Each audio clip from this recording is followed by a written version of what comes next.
أنا القرآن رباني وعلى في الورى شاني. أنا القرآن رباني وعلى في الورى شاني.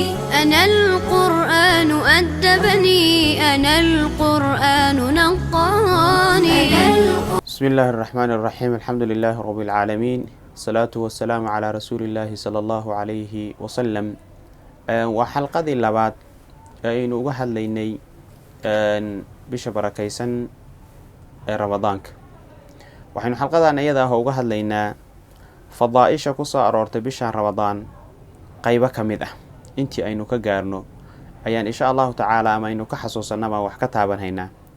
kow, bishaan muhiimadda ay leedahay oo bilaha kale uga duwan tahay nabiga sallallahu alayhi wasallam ayaa inoo sheegay. sideedaba qofka bini aadanka ahaa inta adduunyada uu joogo waa imtixaanan yahay. imtixaanaadka haysta waxaa ka mid ahaa inuu la xidhiidho shaytaan, uu la xidhiidho. qof kasta qariin buu leeyahay shaytaan aha oo xumaanta u jiida wanaaggana ka jiida. saa darteed min raxmatillaahi wa fadlihi, si qofku bisha ramadaan si dhammaystiran uga faa'iidaysto baa asbaabaha ka faa'iidaysiga waxaa ka mid ahaa nabi sal ly slam siduu inoo sheegay in shayaadiintii dhibka badnayd oo qofka dhibaysa oo wanaagga ka ilaalinaysa xumaantana ugu yeeraysay laga xirxiro. nabi sal ly slam wuxuu yidhi bisha ramadaan marka ay timaado albaabada jannada ayaa la furaa, albaabada naartana waa la xidhaa, shayaadiinta kuwooda madaxa adagna waa la katiinadeeya, garbaduug baa loo xidhaa. arrintaas saddexdaa arrimooda xadiisku inoo sheegayo saddexduba waxay tusinhayaan bisha ramadaan fadliga ay leedahay inuu yahay fadli ka dheeri ah midka bilaha kale ay leeyihiin. waayo bil intaa in leeg laga helayayo ma jirto. shawaal baa ugu soo horeyse, saa marka u dhammaato ramadaan u dhammaado shayaadiintii way soo farabaxsanayaan oo kulligood waa la soo daynhayaa. marka nabi sal slam wuxuu leeyahay albaabada jannada ayaa la furayaa. furidda albaabada jannada la furayo waa raxmad iyo bishaarayn addoommada loogu bishaaraynhayo, waa niyadhis addoommada niyadda loo dhisayo. xidhidda naarta la xidhayo sida oo kale waa bishaarayn dadka loogu bishaaraynhayo. shayaadiinta xirxidhidda la xirxirayo waxay sabab u noqonaysaa addoommadu inay cibaado fiican ay sameeyaan oo ka faa'iidaystaan. saa darteed qof kasta waxaa looga baahan yahay bisha ramadaan inta lagu jiro inuu aada u dadaalo oo qur-aan akhriska uu aada u badiyo oo salaatuleylka uu badiyo oo adkaarta uu badiyo. muxuu ka faa'iidayaa? iimaankiisaa siyaadaya. iimaanku hadduu siyaado heer wuxuu gaarayaa berri bishu marka ay dhammaato uuna dib u soo noqonin oo shaydaanka uu ku xoog bato. abaalmarinta bisha ramadaan wanaagyada iyo fadaa'isha ay bilaha kale la dheertay waxaa ka mid ah acmaasha bini aadanku ay sameeyaan waqtiyada kaloo dhan malaa'igta ilaahay baa gacanta ku haysa ayagoo ilaahay aana caasinhaynin. oo malaa'igtu mar kastaba waxay samaynayaan wax ilaahay uu u diray oo uu amre u yahay. haddana si gooni ah ayaa ilaahay subxaana wa tacaala wuxuu leeyahay camalka bini aadanka waa loo laalaamayaa xasanadiisa ilaa 10 jabbaar ilaa 700 oo dicfi baa loo laalaabayaa. laakiin soonka ayuu leeyahay allah subxaana wa tacaala anigaa iskale, addoonkana anigaa ka abaalmarinhaya. malag looma xilsaarayo, malagna looma dirayo. abaalmarintiisa iyo abaalgudidiisa aniga ayaa iskale wa alla leeyahay subxaana wa tacaala. lahaanshahaas ilaahay uu leeyahay wax walba ilaahay asagaa iskale. wallaahu khalaqakum wamaa tacmaluun, addoommada iyo waxa ay samaynhayaan kulli ilaahay asagaa iskale, asaa mulkiya. lahaanshaha ilaahay uu leeyahay soonka anigaa iskale oo si gooni ah u leh waa bishaaro addoommada loo bishaaraynhayo, waa niyadhis addoommada niyadda loogu dhisayo bisha ramadaan barakada ay leedahay. waxaa weeye waa sharfid ilaahay subxaana wa tacaala bisha ramadaan uu sharfayo oo bilaha kale uu ka gooni yeelayo ayay marka bishaan ay leedahay. fadaa'isha bisha ramadaan waxaa ka mid ah nabi sal slam uu ku sheegay waa junna. bisha ramadaan junna weeye. junnada maxaa laga wadaa? waa xijaab min annaar, waa satr min annaar.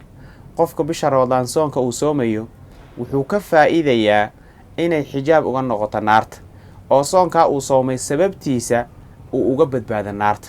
waayo nabi sal slam waxaa ka sugan habeen kasta oo bisha ramadaan ilaahay dad buu naarta ka xoreeyaa. bisha ramadaan ilaahay dad buu naarta ka xoreeyaa, habeen kasta ayaana la xoreeyaa. marka bisababi bisha ramadaan xoreynta qofka looga xoreeya naar ayaa sabab waxay u noqon inuu naartii uga badbaado. marka ramadaanka waxaa laga soo qaaday inuuba derbi yahay, daah yahay, astur uu yahay, naartii addoonku uu geli lahaa inuu waxawey astur uga noqdo.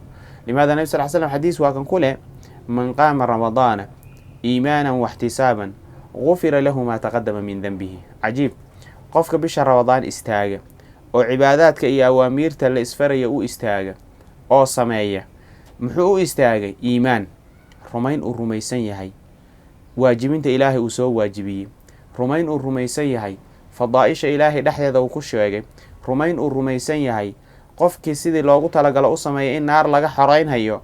qofkii bisha ramadaan istaaga waxtisaaban ajir gurubs u istaaga. ixtisaabka waxaa laga wadaa ikhlaas ilaahay dartii.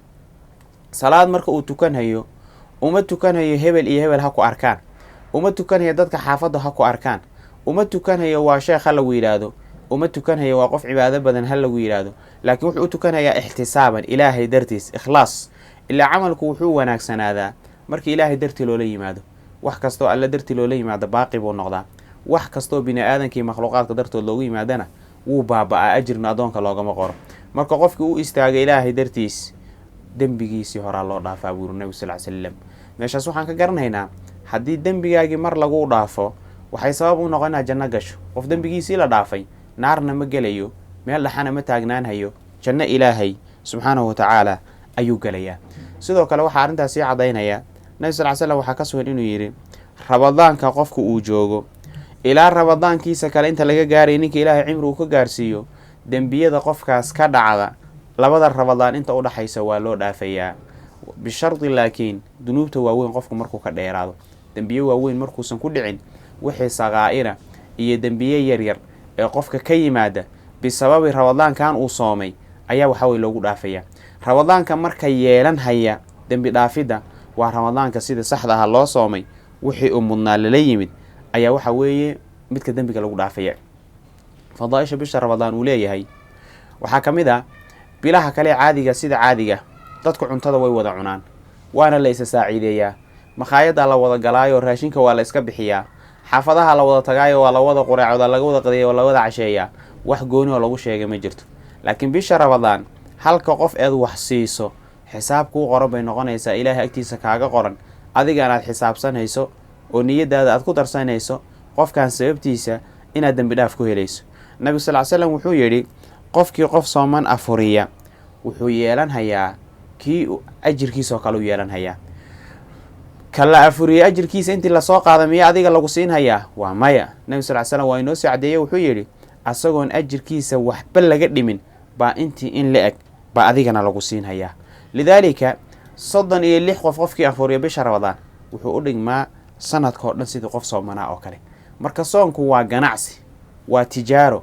qaybna adiga aad waxaweye samayn karto, qaybna dad kale aad u dhiiban karto. sida waxaa weeye ganacsigaba qaybna adig gacanta aad ugu hayn karto, qaybna dad aad shirka kula noqon karto. nabi sal slam wuxuu ina tusinayaa ajirka soonka inuu shirko gelayo oo dad kale aad kula heshiin karto oo shirko kula noqon karto. waayo adiga waad soomanayd, ajirkaaga lagu qorayaa. qof kaloo soomanaa baad afurinaysaa, ajirkiisi mid lamid aad helaysaa. kul labaad baad afurisay, ajirkiisi mid lamida. haluma jarra 10 gaarsii, 20 gaarsii, 30 gaarsii, tabartaadu inta ay kuu saamaxdo ayaad adigana ajirkeeda leedahay. qof walba waxaad amfuriso. naftaydii nafsadiina waxaan u dardaarmayaa bisha sida xaq ah inaynu uga faa'iidaysano. waa ayaama macbuduudaat, waa maalmo kooban, waa maalmo tirsan, way ordayaan maalmuhu, way soconhayaan. durba waxaa weeye bartankan kusii dhownahay. shalay waynu sugaynay, maantana waynu bilownay, berrina waxaa weeye way ina dhaaftay. waxaan arki doonaa ayadoo dhammaatay. waxaan rajaynayaa insha allahu tacaala nafsada nafsadiinaba inuu inaga yeelo ilaahi subxaana watacaala kuwii ka faa'iidaysta bisha ramadaan, wixii ay mudnaydna sameeya, wixii ayna mudnaydna ka ilaaliya, kuwa naarta laga xoreeyana inaan noqono. wasalaamu calaykum waraxmat ullaahi wabarakaatu.